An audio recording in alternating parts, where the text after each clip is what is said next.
মারইয়াম আলাইহিস সালাতু ওয়াস সালাম। আপনারা নাম শুনেছেন, এমন বড় আবেদা জাহেদা ছিলেন, আল্লাহ প্রিয়তমা ছিলেন। আল্লাহু আকবার।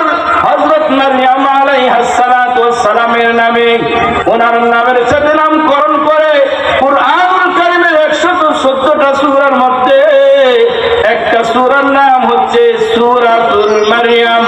সূরা মারইয়াম, মারইয়াম আলাইহিস সালাতু ওয়াস সালামের নামের সাথে নামকরণ করে একটা সূরা নাযিল করেছেন।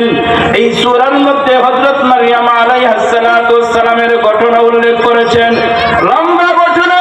হযরত মারইয়াম আলাইহিস সালাতু ওয়াস সালামের অন্তরের মধ্যে আল্লাহর ভয় ছিল, আল্লাহর ভয় ছিল। এইজন্য নিজ ঘরের মধ্যে যখন অবস্থান করছিলেন, আল্লাহু আকবার, হযরত জাকারিয়া আলাইহিস সালাতু ওয়াস সালাম ঘরের মধ্যে যখন প্রবেশ করলেন, যে ঘরের মধ্যে হযরত মারইয়াম আলাইহিস সালাতু ওয়াস সালাম অবস্থান করেন, আল্লাহু আকবার, আল্লাহ রাব্বুল আলামিন বলেন, ফালাম্মা দাখালা আলাইহা জাকারিয়াল মিহরাব وجد عندها رزقا قالت يا مريم أنى لك هذا قالت هو من عند الله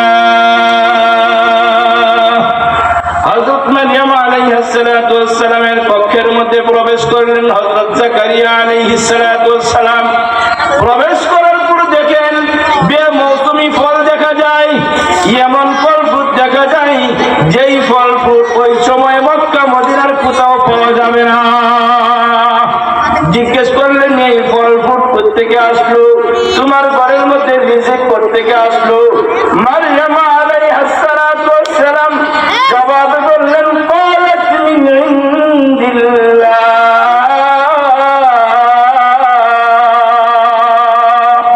যে আল্লাহর প্রতি বিশ্বাস স্থাপন করেছি, যে আল্লাহর প্রতি ঈমান আনয়ন করেছি, এই আল্লাহর ভয় অন্তরের মধ্যে ধারণ করেছি, সেই আল্লাহ রাব্বুল আলামিন আমার ঘরের মধ্যে বেমৌসুমি ফলের ব্যবস্থা করে দিয়েছেন, রিজিকের ব্যবস্থা করে দিয়েছেন।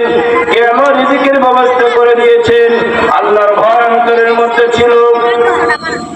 মুহতারাম হাজিরিন, এই জন্য ঈমানদার বান্দা বান্দীদের 5টা গুণ উল্লেখ করেছেন। এর মধ্য থেকে 1 নাম্বার গুণ হচ্ছে আল্লাহর ভয় অন্তরের মধ্যে ধারণ করা। যে মুমিন বান্দা বান্দী আল্লাহর ভয় অন্তরের মধ্যে ধারণ করবে, আল্লাহ রাব্বুল আলামিন কাল কিয়ামতের ময়দানে তাদেরকে বলে বলে জান্নাতের মেহমান বানায় দিবেন। আল্লাহ রাব্বুল আলামিন কুরআনুল কারীমের অন্য আয়াতের মধ্যে বলেন, ওয়াসিকাল্লাযীনা ইত্তাকাউ রাব্বাহুম ইলাল জান্নাতি যুমারা হাত্তা ইযা জাউহা ফুতিহাত আবওয়াবুহা ওয়া ক্বালা লাহুম খাযানাতুহা সালামুন আলাইকুম তিবতুম ফাদখুলুহা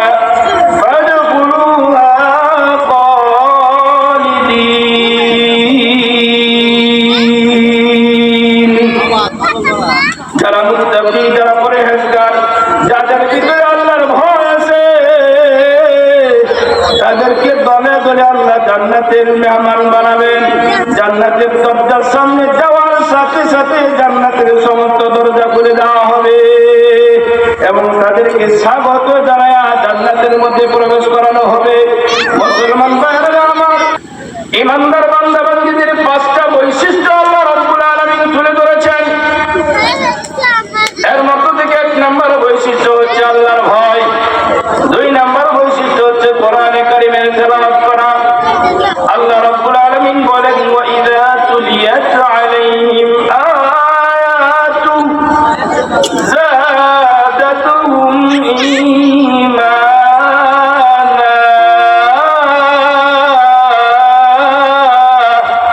ওয়া আলা রাব্বিহিম ইয়াতাওয়াক্কালুন।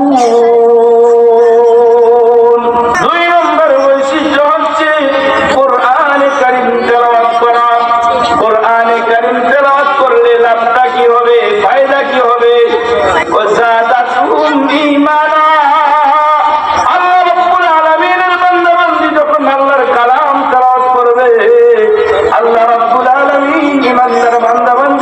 ইমানকে বৃদ্ধি করে দিবেন, ইমানকে শক্তিশালী করে দিবেন। আল্লাহু আকবার। এই জন্য কোরআনে কারীম তেলাওয়াত করা, বেশি বেশি করে কোরআনে কারীম তেলাওয়াত করা। কোরআনে কারীম তেলাওয়াত করলে দিলের জং দূর হয়ে যায়, দিল পরিষ্কার হয়ে যায়। কোরআনে কারীম তেলাওয়াত করলে আসমানের মালিক আল্লাহর সাথে প্রেম আর ভালোবাসা বেড়ে যায়, আল্লাহর মহব্বত আল্লাহ তাআলার নৈকট্য অর্জন হয়, আল্লাহর ভালোবাসা পাওয়া যায়। এই জন্য দুনিয়ার জমিনে যে যত বড় আল্লাহর প্রেমিক হয়েছে, আল্লাহর নৈকট্য অর্জন করতে পেরেছে, যারা আল্লাহর নৈকট্য অর্জন করেছে তারা সকলেই কোরআনে কারীম তেলাওয়াতের মাধ্যমে আল্লাহর নৈকট্য অর্জন করেছে। যে যত বেশি কোরআনে কারীম তেলাওয়াত করবে, আল্লাহর সাথে নৈকট্য অর্জন তত বেশি হবে, আল্লাহর সাথে তত বেশি ভালোবাসা বাড়তে থাকবে, প্রেম আর ভালোবাসা বৃদ্ধি পাইতে থাকবে। ইমাম আহমদ ইবনে হাম্বল রাহমাতুল্লাহি আলাইহি আল্লাহকে স্বপ্নে দেখে বললেন, ওগো রব্বে কারীম, ওগো রব্বে কারীম, আপনার নৈকট্য অর্জন কিভাবে সম্ভব হবে? কেমনি আপনার নৈকট্য অর্জন করতে পারবো? আল্লাহ রাব্বুল আলামিন বললেন, আমার কালাম তেলাওয়াত করো, আমার কালাম তেলাওয়াত করো, আমার কালাম তেলাওয়াত করার মাধ্যমে আমি আল্লাহ তাআলার নৈকট্য অর্জন করতে পারবা। বলে বুঝে পড়লে নাকি না বুঝে পড়লে? বুঝে পড়ুক অথবা না বুঝে পড়ুক, কোরআনে কারীম, কোরআনে মাজিদ বুঝে পড়লেও আল্লাহর নৈকট্য অর্জন হবে, না বুঝে পড়লেও আল্লাহর নৈকট্য অর্জন হবে। বুঝে পড়লেও সব আর নেকি আমলনামায় জমা হবে, না বুঝে পড়লেও সব আর নেকি আমলনামায় জমা হইতে থাকবে। কোরআনুল কারীমের সূরা বাকারার প্রথম আয়াত হচ্ছে আলিফ লাম মিম। আলিফ লাম মিম এর অর্থ কি দুনিয়ার কেউ বলতে পারে না। দুনিয়ার যত আলেম আছে, সমস্ত আলেম, সমস্ত মুফাসসির, সমস্ত মুহাদ্দিস, সমস্ত ওলিয়া উলিয়া, পীর মাশায়েখ, বুজুর্গানে দ্বীন সকলেই বলে আল্লাহু আ'লামু বিমুরাদিহি। এর উদ্দেশ্য, এর বক্তব্য, এর অর্থ আল্লাহ এবং আল্লাহর রাসূলই ভালো জানেন। আল্লাহু আকবার। এই আলিফ লাম মিম, এই তিনটা অক্ষরের অর্থ দুনিয়ার কেউ জানে না, দুনিয়ার কেউ এর অর্থ বুঝে না, কিন্তু অর্থ না বুঝলেও সব আছে না নাই? আলিফ একটা অক্ষর, লাম আর একটা অক্ষর, মিম আর একটা অক্ষর, এখানে তিনটা অক্ষর। নবীজি বলেন, মান ক্বারা হারফাম মিন কিতাবিল্লাহ ফালাহু বিহি হাসানাহ ওয়াল হাসানাতু বিআশরি আমসালিহা। যদি কোনো ইমানদার বান্দা বান্দি কুরআনুল কারীমের একটা অক্ষর তেলাওয়াত করে, একটা অক্ষর তেলাওয়াতের বিনিময়ে তার আমলনামায় কমপক্ষে 10টা নেকি লেখা হয়ে যায়। সুবহানাল্লাহ কইতেন না? কয়টা নেকি লেখা হয়? 10টা নেকি। বুঝে পড়ুক অথবা না বুঝে পড়ুক, নবীজি বলেন, লা আকুলু আলিফ লাম মিম হারফুন, আমি এই কথা বলি না আলিফ লাম মিম তিনটা হরফ মিলে একটা হরফ, বরং ওয়ালাকিন আলিফুন হরফুন, আলিফ একটা হরফ, ও মিমুন হরফুন, মিম একটা হরফ, ও লামুন হরফুন, লাম একটা হরফ। একটা হরফ পড়লে যদি 10টা নেকি হয়, এখানে তিনটা হরফ পড়া হয়েছে, কয়টা নেকি? 3 বুঝে পড়লেও না বুঝে পড়লেও। আহা, অত্যন্ত দুঃখ আর পরিতাপের বিষয়।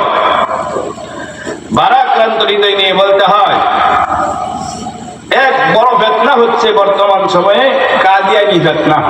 কি ফিতনা? সবাই বলেন কি ফিতনা? কাদিয়ানী ফিতনা।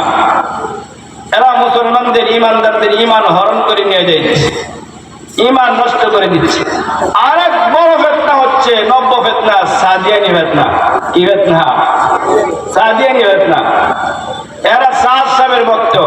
সাদ সাহেব ফতোয়া দিছে ও না বুঝে পড়লে কোনো লাভ নাই কোরআন শরীফ। নাউজুবিল্লাহ কইতেন না। নবীর হাদিসের বিরুদ্ধে হয়েছিনি, নবীর হাদিসের বিরুদ্ধে কথা কয়, আবার নিজের আমির দাবি করে, বিশ্ব আমির দাবি করে। আর যে কোরআনের বিরুদ্ধে হাদিসের বিরুদ্ধে কথা কয়, এর জন্য পাগলিয়া বাংলার জমিনের মধ্যে বিশ্ব ইস্তেমার মাঠ, পবিত্রতম ভূমি, পবিত্রতম জায়গাকে কলুষিত করেছে, রক্তাক্ত করেছে এই সাত সাবের কিছু কুলাঙ্গার ভক্ত, সাতপন্থী জঙ্গি সন্ত্রাস নামের কুলাঙ্গারের কথা কোন ঠিক না ঠিক?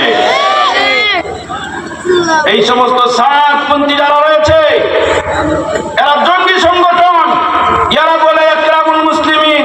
আসলে একরাম বলতে এদের মধ্যে নাই। একরাম যদি থাকতো নামাজরত অবস্থায়, তাহাজ্জুদরত অবস্থায়, ঘুমের মধ্যে আছে, ইস্তেমার মাঠের মধ্যে নিরহ মুসলমান তাদেরকে নির্মম ভাবে শহীদ করে দিয়েছে, আক্রমণ করে হত্যা করে দিয়েছে। কথা কোন ঠিক না ঠিক? আপনারা ভিডিও ফুটেজ দেখতে পেয়েছেন। এই দৃশ্য দেখলে তাদের মা, তাদের অত্যাচার, তাদের নির্যাতনের দৃশ্য দেখলে চোখের পানি ধরে রাখা যায় না। এখনো হাসপাতালে পরে চিৎকার করে নিরহ মুসলমান কান্না করতেছে। কি দোষ করছিল? কত বড় সন্ত্রাস! এরা ইসরায়েলদের সাথে সম্পর্ক রাখে। এরা দেখেন অস্ত্র শস্ত্র নিয়ে তারা পরিকল্পিতভাবে ঘুমন্ত অবস্থায় ইস্তেমার ময়দানে, বিশ্ব ইস্তেমার ময়দানে, পবিত্র জায়গাতে গিয়ে হামলা করছে। এরা প্রকৃত মুসলমান হতে পারে না, এরা খাঁটি মুসলমান হতে পারে না। এদের ব্যাপারে আল্লাহ রাব্বুল আলামিন কোরআনে কারীমের মধ্যে কি বলেন? আমার কথা না, আল্লাহ নিজেই বলেন, ইন্নামা জাযাউল লাযীনা ইউহারিবুনা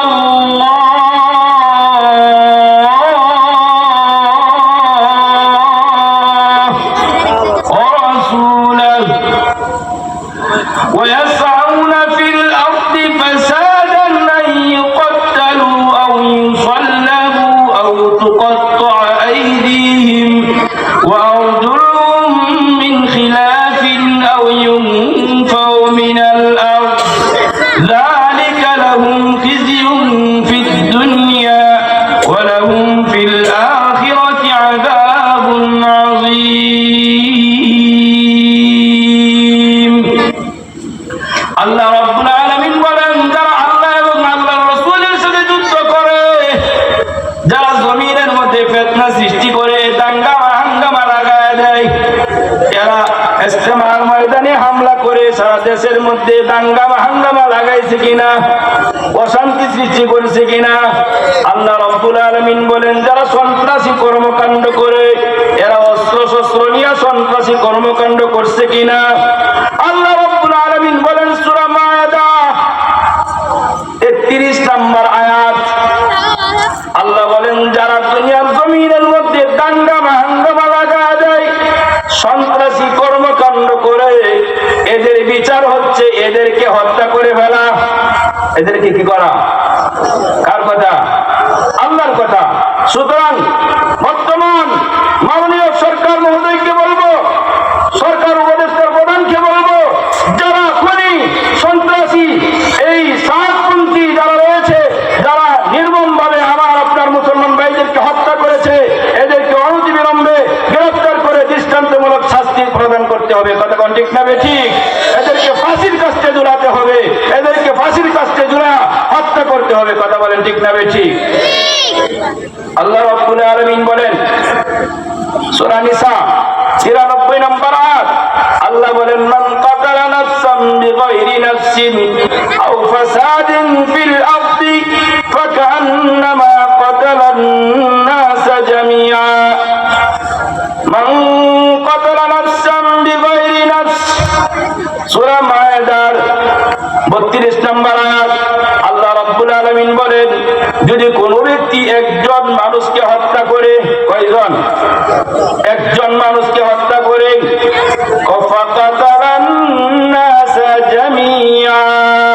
সে যেন সমস্ত মানুষকেই হত্যা করলো। নাউযুবিল্লাহি মিন যালিক। একজন মানুষকে হত্যা করা মানে দুনিয়ার সমস্ত মানুষকে হত্যা করার সমতুল্য। চিন্তা করেন, আল্লাহ রাব্বুল আলামিন বলেন, মান আহইয়াহা ফাকান্নামা আহইয়ান নাস জামিআ। আর যে ব্যক্তি একজন মানুষকে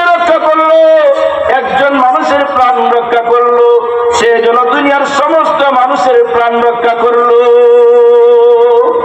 চিন্তা করেন এরা কি পরিমাণ 2018 সালেও ইস্তেমার ময়দানে মাদ্রাসার নিষ্পাপ তালিবুল ইলম ছাত্রদেরকে মারপিট করে হত্যা করেছে, উস্তাদদেরকে আলিম উলামাদেরকে হত্যা করেছে, সাধারণ মুসলমানদেরকে হত্যা করেছে, নিজের জান বাঁচানোর জন্য নদীতে গিয়া ঝাঁপিয়ে পড়ছে, তারপরেও তারা মায়া করে নাই, দয়া করে নাই, এই নদীর মধ্যে পানির মধ্যে পিটায় হত্যা করছে।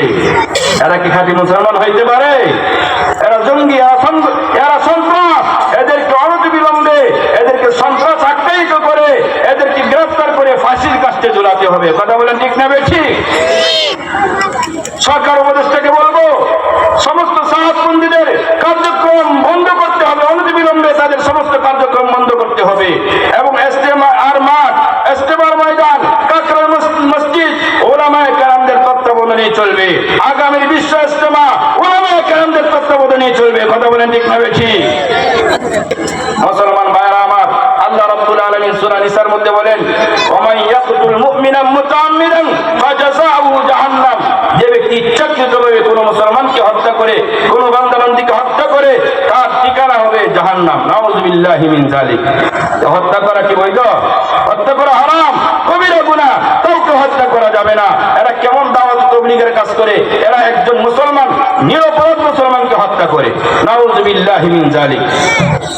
মুহতারাম হাজিরিন, এরা বলে কোরআনে কারীম নাকি না বুঝে পড়লে কোনো ফায়দা নাই, বুঝে পড়তে হবে। নাউযুবিল্লাহি মিন যালিক।